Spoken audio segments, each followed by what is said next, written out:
గారు మీ 5 ఏళ్ల పాలనలో అవినీతి అక్రమాలకు తెరలేపారు. శ్రీవాణి ట్రస్ట్ నుంచి బ్రేక్ దర్శనం సేవా టికెట్ల వరకు చాలా ఇష్యూస్ని గత 5 ఏళ్లుగా జనసేన టీడీపీ రేజ్ చేస్తూనే ఉన్నాయి. అలాగే కందాల మురళి గారు అదే ప్రాంతానికి చెందిన నేత, ఆయన కూడా కొన్ని ఇష్యూస్ని ఇప్పుడు తెర ముందుకు తెచ్చారు. మీ సమాధానం ఏంటి?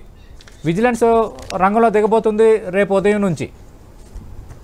నేను అనేది ఏంటంటే సిబిఐ ఎంక్వైరీ చేయించమంటున్నాను సార్. నేనైతే రాష్ట్ర ప్రభుత్వంలో ఉన్న విజిలెన్స్ ఎంక్వైరీ ఎందుకు? కేంద్ర ప్రభుత్వంలో వాళ్ళే అధికారంలో ఉన్నారు కదా. సుబ్రహ్మణ్య స్వామి లాంటి వారితో మొదలుకొని ఇంకా అనేక మంది కూడా చేయిస్తాం సోదరా, చేపిస్తాం సోదరా, అన్ని చేపిస్తాం సోదరా, ఆవేశపడద్దు. అధికారంలో ఉన్న మీరెందుకు కంగారు పడిపోతారు? రైట్ రైట్ ఒక్క నిమిషం వెంకటరెడ్డి గారు, ఇదే చేపిస్తాం బాబు. మీరు సిబిఐ కోరుతారు కదా, వినండి సార్. ఈ ప్రస్తుత భారతీయ జనతా పార్టీ ఎమ్మెల్యే, అంతకుముందు భారతీయ జనతా పార్టీ రాజ్యసభ సభ్యుడిగా ఉన్న సుజనా చౌదరి తిరుపతిలో చాలా బ్రహ్మాండంగా వైవి సుబ్బారెడ్డి గారి నేతృత్వంలో జరిగిందని చెప్పి స్వయాన ఆయన చెప్పినటువంటిది అవునా కాదా? సతీష్ గారు, నేను చెప్పింది అబద్ధమా? 2 సుబ్రహ్మణ్య స్వామి లాంటి వారు తిరుమల తిరుపతి దేవస్థానంలో చాలా బ్రహ్మాండంగా ఉందని చెప్పారు. మేము కాగ్ ఆడిట్ చేయమని చెప్పి తిరుమల తిరుపతి దేవస్థానానికి సంబంధించి తీర్మానం చేసి, ఏదైతే ఆ బోర్డు తీర్మానం చేసి కాగ్ ఆడిట్ చేయమంది. వచ్చేటటువంటి ఆదాయ వ్యయాలకు సంబంధించి ఖర్చులు ఏ విధంగా ఉందని వీళ్ళు చెప్తున్నారు కదా. శ్రీవాణి ట్రస్ట్ ఎప్పుడైనా టికెట్ తీసుకున్న వాళ్ళకైతే ఆ టికెట్ రిసిప్ట్ ఇస్తారా లేదా తెలిసిద్ది. టికెట్ తీసుకొని వాళ్ళకి ఏం తెలిసింది? మురళి గారు ఏమైనా 10,000 టికెట్ తీసుకొని వెళ్ళి ఉండరు. నేను తీసుకొని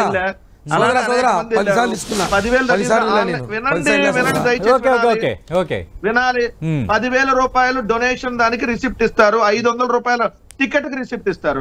ఈ మాత్రం మినిమం బేసిక్ నాలెడ్జ్ లేకుండా మనం డిబేట్లకు వచ్చి శ్రీవాణి ట్రస్ట్ లో అక్రమాలు జరిగినాయి, అదే టికెట్ కి డబ్బులు లేకుండా టికెట్ ఇచ్చారని మీ నాయకుడు ఒక వైపు చెప్పటం.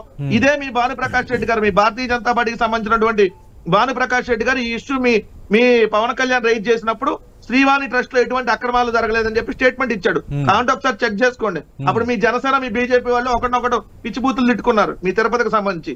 మీకు ఎటు అలవాటే కాబట్టి అయింది, నేను ఇప్పుడు కొత్తగా ప్రస్తావించట్లా.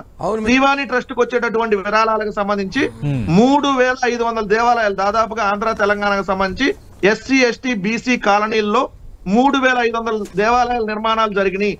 ఒకసారి చెక్ చేసుకోండి వెళ్ళి. దాంట్లో వెంకటరెడ్డి గారు, మీరు చెప్తున్న 3,500 దేవాలయాల నిర్మాణాలు మరమ్మతులకు సంబంధించి లెక్కలు లేవు. ఇది జనసేన బీజేపీ టీడీపీ ఆరోపిస్తున్న అంశం 1.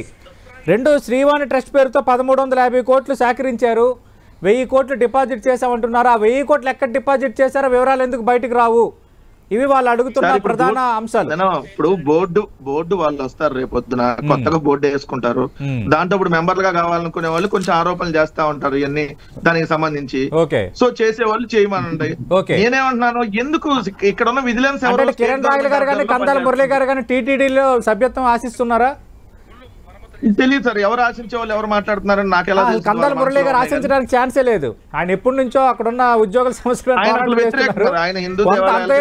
అంత ఇంత ఛాన్స్ ఉంటే మీరు ప్రస్తావించిన భానుప్రకాష్ రెడ్డి, కిరణ్ రాయల్ గారికి ఛాన్స్ ఉండొచ్చు. ఎందుకంటే ఆల్రెడీ అలియన్స్ ప్రభుత్వంలో ఉన్నారు, ఆ ప్రాంతానికి చెందిన లీడర్స్. నేనేమంటున్నాను, ఇప్పుడు ఇక్కడ ఎవరో విజిలెన్స్ స్టేట్ గవర్నమెంట్ ఆధ్వర్యంలో పనిచేసే విజిలెన్స్ అంటే ఇప్పుడు మీకు తొత్తుగా పనిచేస్తుంది కదా.